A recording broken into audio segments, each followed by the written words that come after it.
প্রিয় ভাইরা, আজকে হানিবাইয়ের উপর হামলা করেছে, কালকে আমার উপর হামলা করবে, হামলা করবে। খুনি হাসিনা বাংলাদেশকে শেষ করে রাখ পর্যন্ত তারা কাঁদতে হবে না। আমরা স্পষ্ট ভাষায় বলতে চাই, এই হামলার সাথে যারা জড়িত, যারা ইন্ধন দিয়েছে, তাদের সকলকে আইনের আওতায় আনতে হবে। আমরা দেখতে পেয়েছি এই নির্বাচনকে বানচাল করার জন্য হাসিনা এবং তার দোসররা উঠে পড়ে লেগেছে।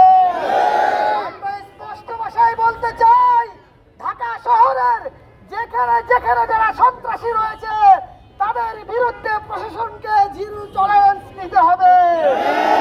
আমরা স্পষ্ট ভাষায় বলতে চাই, বাংলাদেশের ফ্যাসিবাদ বিরোধী যে শক্তিগুলো রয়েছে, এই সকল শক্তি সবাই এই সন্ত্রাসীর বিরুদ্ধে ঐক্যবদ্ধ।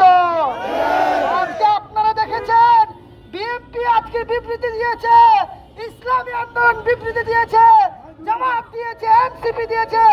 সবাই কিন্তু আমরা সন্ত্রাস এবং সন্ত্রাসীদের বিরুদ্ধে এক অভিন্ন। আমরা বলতে চাই, যতদিন পর্যন্ত এই সন্ত্রাসীরা বাংলাদেশে থাকবে, ততদিন পর্যন্ত আমাদের এই লড়াই চালু থাকবে ইনশাআল্লাহ।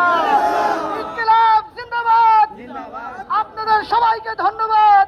দিল্লি না ঢাকা, দিল্লি না ঢাকা, সন্ত্রাসীদের ঠিকানা, সন্ত্রাসীদের ঠিকানা মোহাম্মদপুরে হবে না।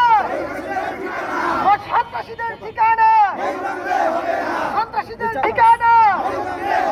ধন্যবাদ সবাইকে। সংগ্রামী